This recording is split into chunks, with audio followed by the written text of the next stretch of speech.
Viewers എല്ലാവർക്കും ദിജോസ് വേൾഡിൻ്റെ പുതിയൊരു വീഡിയോയിലേക്ക് സ്വാഗതം. ഞാൻ ഈ പറയുന്ന ടൈപ്പ് വജൈനൽ ഡിസ്ചാർജാണ് നിങ്ങൾക്ക് കാണുന്നതെങ്കിൽ നിങ്ങൾക്ക് പ്രഗ്നൻസി ആകുമോ ഇല്ലയോ എന്ന് ഏകദേശം ഒരു ധാരണ കൊണ്ടുവരാനായിട്ട് സാധിക്കും. കാരണം ഈ ഒരു വജൈനൽ ഡിസ്ചാർജ് എന്ന് പറയുന്നത് ഹോസ്റ്റൈലായിട്ടുള്ള ഒരു വജൈനൽ ഡിസ്ചാർജാണ്. അതായത് നമുക്ക് പ്രഗ്നൻസി ആകാനായിട്ട് ബുദ്ധിമുട്ട് ഉണ്ടാക്കുന്ന തരത്തിലുള്ള ഒരു വജൈനൽ ഡിസ്ചാർജിനെ പറ്റിയിട്ടാണ് സംസാരിക്കുന്നത്. ഈ ഒരു ഡിസ്ചാർജ് കണ്ടിന്യൂസ് ആയിട്ട് നിങ്ങൾക്ക് ഉണ്ടാകുന്നുണ്ടെങ്കിൽ പ്രഗ്നൻ്റ് ആകാനായിട്ടുള്ള ചാൻസസ് നീണ്ടു പോകാനായിട്ട് ചാൻസ് ഉണ്ട് കേട്ടോ. ഓവുലേഷൻ നടക്കുന്ന സമയത്ത് നിങ്ങൾക്ക് ഇത്തരത്തിലുള്ളൊരു മാറ്റം കാണുന്നുണ്ടെങ്കിൽ അണ്ടം കൃത്യമായിട്ട് പുറത്തേക്ക് വന്നാലും നിങ്ങൾക്ക് പ്രഗ്നൻസി കിട്ടാനായിട്ട് അത് കാരണമാകില്ല, അത് സാധിക്കില്ല ഈ ഒരു മാറ്റം കൊണ്ട്. അതെന്ത് മാറ്റമാണെന്ന് നമുക്ക് നോക്കാം. വീഡിയോ നമുക്ക് സ്റ്റാർട്ട് ചെയ്യാം. ഓവുലേഷൻ എന്ന് പറയുന്നത് നമ്മുടെ ഏതെങ്കിലും ഒരു അണ്ടാശയത്തിൽ നിന്ന് മൂപ്പെത്തിയിട്ടുള്ള അണ്ടം പുറത്തേക്ക് വരുന്ന ദിവസമാണ്.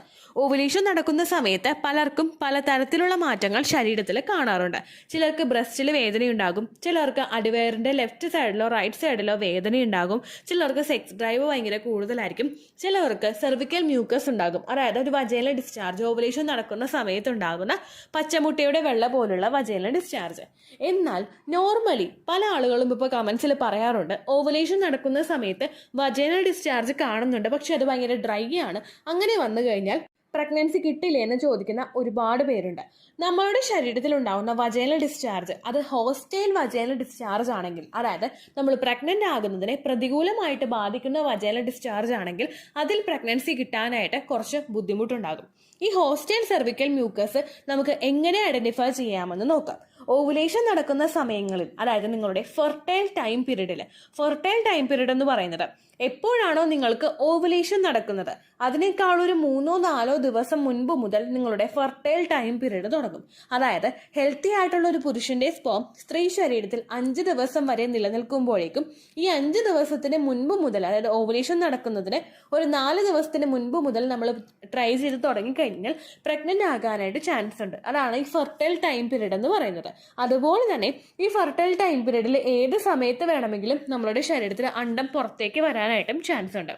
നമ്മുടെ കൃത്യം സൈക്കിൾ ലെങ്ത് ഇന്നതാണെന്ന് നമ്മൾ പറയുന്നുണ്ടെങ്കിലും ആ ദിവസം വെച്ചിട്ട് നമ്മൾ ഓവുലേഷൻ ഡേറ്റ് കണ്ടുപിടിച്ചാലും ചിലപ്പോൾ അതിനേക്കാളും 2-3 ദിവസം മുൻപൊക്കെ നമ്മൾ പ്രഗ്നന്റ് ആകാനായിട്ട്, അതായത് ഓവുലേഷൻ നടക്കാനായിട്ട് ചാൻസ് ഉണ്ട്.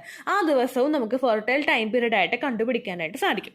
ഈ ഫെർട്ടൈൽ ടൈം പീരീഡിൽ, അതായത് നിങ്ങൾ ഏറ്റവും കൂടുതൽ അമ്മയാകാനായിട്ട് ചാൻസ് ഉള്ള ഈ 4 ദിവസങ്ങളിലും 5 ദിവസങ്ങളിലും ഒക്കെ നിങ്ങളിൽ ഉണ്ടാകുന്നത് ഡ്രൈയും സ്റ്റിക്കിയും തിക്കിയുമായിട്ടുള്ള വജൈനൽ ഡിസ്ചാർജ് ആണെങ്കിൽ അതിനർത്ഥം അത് ഹോസ്റ്റൈൽ വജൈനൽ ഡിസ്ചാർജ് ആണെന്നാണ്. ഡ്രൈ ആയിട്ടുള്ള വജൈനൽ ഡിസ്ചാർജിന് സെമനെ അകത്തേക്ക് കടത്തിവിടാനായിട്ട് സാധിക്കില്ല. അങ്ങനെ വന്നു കഴിഞ്ഞാൽ ഇത് ശരീരത്തിനകത്തേക്ക്, സെർവിക്സിനകത്തേക്ക് എത്താനായിട്ട് ഇതിനെ പറ്റാതെ വരുന്നു. അത് മാത്രമല്ല, ഇങ്ങനെയുള്ള വജൈനൽ ഡിസ്ചാർജ് നമ്മളുടെ ശരീരത്തിലെ ഒരു pH ബാലൻസിനെ അഫക്റ്റ് ചെയ്യുന്നതിനും കാരണമാവുന്നു. pH ബാലൻസിന് ഡിസ്റ്റർബൻസ് ഉണ്ടായി കഴിഞ്ഞു കഴിഞ്ഞാൽ സെമനകത്തേക്ക് പ്രവേശിക്കാനായിട്ട് സാധിക്കില്ല. അപ്പോൾ നിങ്ങൾ മസ്റ്റായിട്ട് ശ്രദ്ധിക്കേണ്ട ഒരു കാര്യമാണ്, ഓവുലേഷൻ നടക്കുന്ന സമയങ്ങളിൽ നിങ്ങൾക്ക് ഏത് തരത്തിലുള്ള വജൈനൽ ഡിസ്ചാർജ് ആണ് വരുന്നത് എന്നതിനെ പറ്റിയിട്ട്. ഐഡിയൽ ആയിട്ടുള്ള വജൈനൽ ഡിസ്ചാർജ് എന്ന് പറയുന്നത് പച്ചമുട്ടയുടെ വെള്ള പോലുള്ള ഒരു ടെക്സ്ചറിൽ ഉണ്ടാവുന്ന വജൈനൽ ഡിസ്ചാർജ് ആണ്. അതായത് നമ്മുടെ വെണ്ടക്കയൊക്കെ നമ്മൾ അരിയില്ലേ, അപ്പോൾ നമുക്കൊരു ഞോളപ്പ്, ഒരു വഴുവഴുപ്പ് ഫീൽ ചെയ്യില്ലേ, അങ്ങനെയുള്ള വജൈനൽ ഡിസ്ചാർജ് ആണ് നമുക്ക് ഓവുലേഷൻ നടക്കുന്ന സമയങ്ങളിൽ വേണ്ടത്. എന്നാൽ അങ്ങനെയല്ലാതെ നമ്മൾ 2 കൈകളിൽ എടുക്കുമ്പോഴേക്കും ഒരു വിരലിൽ തന്നെ ഒട്ടിപ്പിടിക്കുന്ന തരത്തിലുള്ളതും ഭയങ്കര കട്ടിയായിട്ടുള്ളതുമായിട്ടുള്ള ഡിസ്ചാർജ് നിങ്ങൾക്ക് ഉണ്ടായിക്കഴിഞ്ഞാൽ അത് പ്രഗ്നൻസി ഉണ്ടാകുന്നതിനെ അഫക്റ്റ് ചെയ്യും. ഇങ്ങനെയുള്ള ഡിസ്ചാർജ് ഉണ്ടാകുന്നതിന്റെ കാരണം എന്തൊക്കെയാണെന്ന് നമുക്ക് നോക്കാം. നമ്മളിൽ ഉണ്ടാകുന്ന ഈസ്റ്റും മറ്റുള്ള ബാക്ടീരിയലുമായിട്ടുള്ള ഇൻഫെക്ഷൻസ്. ഈ ഇൻഫെക്ഷൻ ശരീരത്തിനകത്തേക്ക് പ്രവേശിച്ചു കഴിഞ്ഞാൽ ഇത് നമ്മളുടെ pH ബാലൻസിനെ അഫക്റ്റ് ചെയ്യുന്നു. അങ്ങനെ വരുമ്പോൾ നിങ്ങളിൽ അസിഡിക് ആയിട്ടുള്ള മ്യൂക്കസ് പ്രൊഡ്യൂസ് ആകാനായിട്ട് തുടങ്ങും. അസിഡിക് ആയിട്ടുള്ള മ്യൂക്കസിന് ആൽക്കലൈൻ ആയിട്ടുള്ള സെമനെ അകത്തേക്ക് കടത്തിവിടാനായിട്ട് സാധിക്കില്ല, അവർ സമ്മതിക്കില്ല അകത്തേക്ക് കടന്നു പോകാൻ വേണ്ടിയിട്ട്. അങ്ങനെ വരുമ്പോഴേക്കും ഇത് വജൈനയിൽ വെച്ചിട്ടോ സെർവിക്സിൽ വെച്ചിട്ടോ കംപ്ലീറ്റ് ആയിട്ട് നശിച്ചു പോകുന്നതിന് കാരണമാകുന്നു. രണ്ടാമത്തെ റീസൺ എന്ന് പറയുന്നത് നമ്മളിൽ ഉണ്ടാകുന്ന ഹോർമോണൽ ഇംബാലൻസസ്. PCOD ഉള്ളവർക്കോ തൈറോയിഡ് ഉള്ളവർക്കോ ഒക്കെ ഇങ്ങനെ വജൈനൽ ഡിസ്ചാർജ് സ്റ്റിക്കായിട്ടുള്ളത് ഉണ്ടാവാനായിട്ട് ചാൻസസ് കൂടുതലാണ്. അങ്ങനെ വന്നു കഴിഞ്ഞാലും നിങ്ങൾക്ക് ഈ ബുദ്ധിമുട്ടുണ്ടാകും. അപ്പോൾ PCOD ഉള്ളവരൊക്കെ മസ്റ്റായിട്ട് ശ്രദ്ധിക്കണം. അതുപോലെ തന്നെ മറ്റുള്ള എന്തെങ്കിലും ഹോർമോണൽ ഇംബാലൻസസ് നിങ്ങളിൽ കാണുന്നുണ്ടെങ്കിൽ അങ്ങനെയുള്ളവരും നിങ്ങളുടെ ഡിസ്ചാർജ് ശ്രദ്ധിക്കണം കേട്ടോ. മൂന്നാമതായിട്ട് വരുന്നത് ഏജ് ഫാക്ടർ ആയിട്ടുള്ള ആളുകൾക്കാണ്. അതായത് നമ്മുടെ 20s-ലും 30s-ലും ഒക്കെ നമുക്ക് വജൈനൽ ഡിസ്ചാർജ് ഉണ്ടാക്കാനും നമ്മൾ ഫെർട്ടൈൽ ആയിട്ട് ഇരിക്കാനായിട്ടും ഒക്കെ ഏറ്റവും കൂടുതൽ ചാൻസസ് ഉള്ള ടൈം പീരീഡ് ആണ്. ഏജ് കൂടി പോകുന്തോറും നമ്മൾ 35-ൽ എത്തുമ്പോൾ അല്ലെങ്കിൽ ഒരു 40യോട് അടുക്കുമ്പോൾ ആ സമയത്തൊക്കെ നമ്മുടെ വജൈനൽ ഡിസ്ചാർജിന് അതിനനുസരിച്ചിട്ട് വ്യത്യാസമുണ്ടാകും. അപ്പോൾ ഏജും ഒരു ഫാക്ടറാണ്. അടുത്തൊരു റീസൺ ആണ് അണ്ടർ വെയിറ്റ് ആവുക അല്ലെങ്കിൽ ഓവർ വെയിറ്റ് ആവുക. നമ്മുടെ ശരീരത്തിൽ വെയിറ്റ് കൂടുന്നതിനനുസരിച്ചിട്ടും വെയിറ്റ് കുറയുന്നതിനനുസരിച്ചും നമുക്ക് ഒരുപാട് മാറ്റങ്ങൾ ഉണ്ടാവുന്നു. അണ്ടർ വെയിറ്റ് ആകുമ്പോഴേക്കും നമ്മുടെ ബോഡിക്ക് കൃത്യമായിട്ട് പെർഫോം ചെയ്യാൻ കഴിയുന്ന അത്രയേക്കാളും വെയിറ്റ് നമുക്ക് താഴെ പോകുന്നു. ഓവർ വെയിറ്റ് ആകുമ്പോഴേക്കും നമ്മളുടെ ശരീരത്തിൽ ഫാറ്റ് ടിഷ്യൂസ് കൂടുതലായിട്ട് അടിഞ്ഞുകൂടുന്നു. ഇങ്ങനെ വരുന്നത് നിങ്ങൾക്ക് PCODയും ഒബിസിറ്റിയും ഒക്കെ ഉണ്ടാകുന്നതിന് കാരണമാകുന്നു. ഫാറ്റ് ടിഷ്യൂസ് നമ്മുടെ തൈസിന്റെ ഭാഗത്തും നമ്മുടെ ആ ഒരു ലോവർ അബ്ഡമന്റെ ഭാഗത്തും ഒക്കെ അടിഞ്ഞുകൂടുന്നത് നമ്മുടെ റീപ്രൊഡക്റ്റീവ് ഹോർമോൺസിന്റെ പ്രവർത്തനങ്ങളെയൊക്കെ സാരമായിട്ട് ബാധിക്കുന്നു. അപ്പോൾ അതിന്റെ ഭാഗമായിട്ടും നിങ്ങൾക്ക് ഇത്തരത്തിലുള്ള ഹോസ്റ്റൈൽ സെർവിക്കൽ മ്യൂക്കസ് ഉണ്ടാകാനായിട്ട് ചാൻസ് ഉണ്ട്. ഇനി ഓവുലേഷൻ നടക്കുന്ന സമയങ്ങളിൽ ഇങ്ങനെയുള്ള ഡിസ്ചാർജ് നിങ്ങൾക്ക് ഫേസ് ചെയ്യുന്നുണ്ടെങ്കിൽ, ഒപ്പം ചൊറിച്ചിലോ മറ്റുള്ള അസ്വസ്ഥതകളോ നിങ്ങൾക്ക് ഉണ്ടാകുന്നുണ്ടെങ്കിൽ ഉറപ്പായിട്ടും നിങ്ങൾ ഡോക്ടറെ പോയി കാണണം. കൃത്യമായിട്ട് മെഡിസിൻസ് നിങ്ങൾ അതിന് എടുക്കുകയാണെങ്കിൽ പ്രോപ്പർ ആയിട്ടുള്ള ട്രീറ്റ്മെന്റിലൂടെ നിങ്ങൾക്ക് അതിനെ മാറ്റിയെടുക്കാനായിട്ട് സാധിക്കും. ഒപ്പം ധാരാളം വെള്ളം കുടിക്കാനായിട്ട് ശ്രദ്ധിക്കുക. കാരണം ഹെൽത്തി ആയിട്ടുള്ള സെർവിക്കൽ മ്യൂക്കസിൽ 90% അടങ്ങിയിട്ടുള്ളത് വാട്ടറാണ്. അതുകൊണ്ട് നിങ്ങൾക്ക് എത്രത്തോളം വെള്ളം കുടിക്കാൻ പറ്റുമോ അത്രത്തോളം നിങ്ങൾ വെള്ളം കുടിക്കാനായിട്ട് ശ്രദ്ധിക്കുക. എന്ന് വെച്ചിട്ട് നിങ്ങൾക്ക് 1 ലിറ്റർ വെള്ളമേ കുടിക്കാൻ പറ്റുള്ളൂ എന്ന് വെച്ച് കഴിഞ്ഞാൽ അത്രയും കുടിക്കാൻ നല്ലാട്ടോ ഉദ്ദേശിച്ചത്. മാക്സിമം ഒരു 2 ലിറ്റർ 2.5 ലിറ്റർ വെള്ളമെങ്കിലും നിങ്ങൾ ഒരു ദിവസം കുടിക്കാനായിട്ട് ശ്രദ്ധിക്കുക. അതുപോലെ തന്നെ വാട്ടറി കണ്ടന്റ് അടങ്ങിയിട്ടുള്ള ഭക്ഷണങ്ങൾ കൂടുതലായിട്ട് കഴിക്കാൻ ശ്രദ്ധിക്കുക. ക്യുക്കുംബർ ആണെങ്കിലും മാതള നാരങ്ങയാണെങ്കിലും വാട്ടർമെലൺ ആണെങ്കിലും നിങ്ങൾ കഴിക്കുന്നത് നിങ്ങളുടെ ഫെർട്ടിലിറ്റിയെ ഇൻക്രീസ് ചെയ്യുന്നതിനും സെർവിക്കൽ മ്യൂക്കസിന്റെ പ്രൊഡക്ഷൻ ശരീരത്തിൽ വർദ്ധിപ്പിക്കുന്നതിനും വേണ്ടിയിട്ട് സഹായിക്കുന്നു. സാധാരണയായിട്ട് ഇങ്ങനെയുള്ള സെർവിക്കൽ മ്യൂക്കസ് ഉണ്ടാകാതെ വരുമ്പോഴേക്കും ഡോക്ടേഴ്സ് കൊടുക്കുന്ന മെഡിസിനാണ് കോൺസീവൽ എന്ന് പറയുന്ന ഒരു മെഡിസിൻ. ഡയറക്റ്റ് ആയിട്ട് മെഡിക്കൽ സ്റ്റോറിൽ നിന്ന് നമുക്ക് മേടിച്ച് കഴിക്കാൻ അനുവാദമില്ലാത്തൊരു മെഡിസിനാണിത്. സാധാരണ ഡോക്ടേഴ്സ് ഇത് പ്രിസ്ക്രൈബ് ചെയ്ത് കൊടുക്കുമ്പോഴേക്കും ഇതെടുത്തിട്ട് പ്രഗ്നന്റ് ആകുന്നവരുണ്ട്.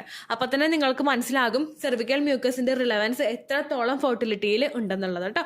അപ്പോൾ അങ്ങനെയുള്ളവർ ഉടനെ തന്നെ ഒരു ഡോക്ടറെ കണ്ടിട്ട് ട്രീറ്റ്മെന്റ് എടുക്കാനായിട്ടും പ്രത്യേകം ശ്രദ്ധിക്കാം. ഹോസ്റ്റൈൽ സെർവിക്കൽ മ്യൂക്കസ് ഏറ്റവും കൂടുതൽ നമുക്ക് ഉണ്ടാവുന്നത് ഫെർട്ടൈൽ ടൈം പീരീഡിലാണ്. അതല്ലാത്ത സമയങ്ങളിൽ, അതായത് പീരീഡ്സ് ജസ്റ്റ് കഴിഞ്ഞിട്ടുള്ള സമയങ്ങളിലും അടുത്ത പീരീഡ്സ് അടുക്കുന്ന സമയങ്ങളിലും നിങ്ങൾക്ക് ഈ ഒരു ഡിസ്ചാർജ് കാണുന്നുണ്ടെങ്കിൽ അതിനെ ഒരിക്കലും നിങ്ങൾ ഹോസ്റ്റൈൽ സെർവിക്കൽ മ്യൂക്കസ് ആയിട്ട് തെറ്റിദ്ധരിക്കേണ്ട ആവശ്യമില്ല കേട്ടോ. കാരണം നോർമലായിട്ട് വജൈനയിൽ ഉണ്ടാകുന്ന ഒരു ക്ലീനിങ് പ്രോസസ്സ് കൊണ്ട് സ്റ്റിക്കി ആയിട്ടുള്ള വജൈനൽ ഡിസ്ചാർജ് നിങ്ങൾക്ക് ഉണ്ടാവാനായിട്ട് ചാൻസ് ഉണ്ട്. നിങ്ങൾ ഏറ്റവും കൂടുതൽ ഫോക്കസ് ചെയ്യുന്നത് ഫെർട്ടൈൽ ടൈം പീരീഡിൽ, അതായത് ഓവുലേഷൻ അടുക്കുന്ന സമയങ്ങളിൽ നിങ്ങൾക്ക് ഈ ഒരു ഡിസ്ചാർജ് ഉണ്ടോ എന്നാണ് കേട്ടോ. അതിനുശേഷമോ അതിന് മുൻപോ നിങ്ങൾക്ക് ഇങ്ങനൊരു ഡിസ്ചാർജ് വരുന്നുണ്ടെങ്കിൽ അതൊരിക്കലും നിങ്ങളെ ബാധിക്കുന്ന ഒരു കാര്യമല്ല.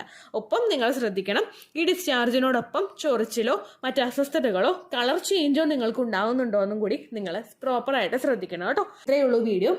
യൂസ്ഫുൾ ആയി കാണുമെന്ന് വിശ്വസിക്കുന്നു. യൂസ്ഫുൾ ആവുന്നുണ്ടെങ്കിൽ ലൈക്ക് ചെയ്യുക, ഫ്രണ്ട്സിനൊക്കെ ഷെയർ ചെയ്ത് കൊടുക്കുക കേട്ടോ.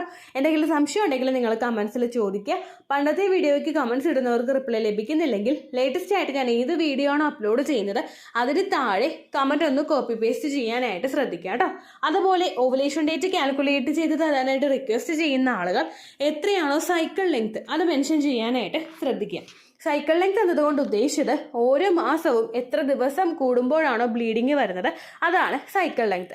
കഴിഞ്ഞ മാസം ഒരു 8-ാം തീയതിയാണ് ബ്ലീഡിങ് ആയതെങ്കിൽ ഈ മാസം 6-ാം തീയതിയാണ് ബ്ലീഡിങ് ആയതെങ്കിൽ കഴിഞ്ഞ മാസം 8-ാം തീയതി മുതൽ ഈ മാസം 6-ാം തീയതി വരെ എത്ര ദിവസമുണ്ടോ അത് കാലണ്ടറിൽ എണ്ണി തിട്ടപ്പെടുന്നതാണ് നിങ്ങളുടെ സൈക്കിൾ ലെങ്ത്.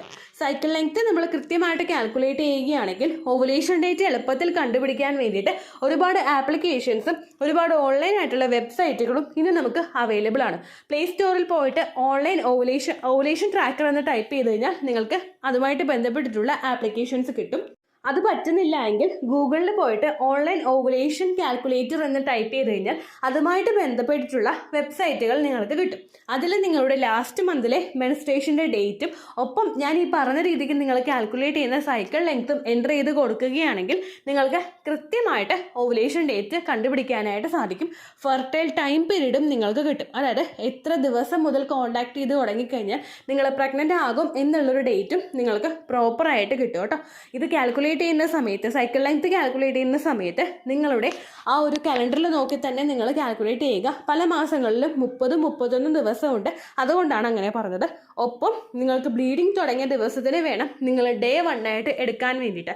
സ്പോട്ടിങ് തുടങ്ങിയ ദിവസത്തിനെ, അതായത് ചെറുതായിട്ട് ഡിസ്ചാർജ് പോയി തുടങ്ങിയ ദിവസത്തിനെ നിങ്ങൾ കൺസിഡർ ചെയ്യേണ്ട ആവശ്യം ഇല്ല കേട്ടോ. അപ്പോൾ ഇത്രയേ ഉള്ളൂ വീഡിയോ. അടുത്തൊരു വീഡിയോ ആയിട്ട് നമുക്ക് വീണ്ടും കാണാം. ബൈ.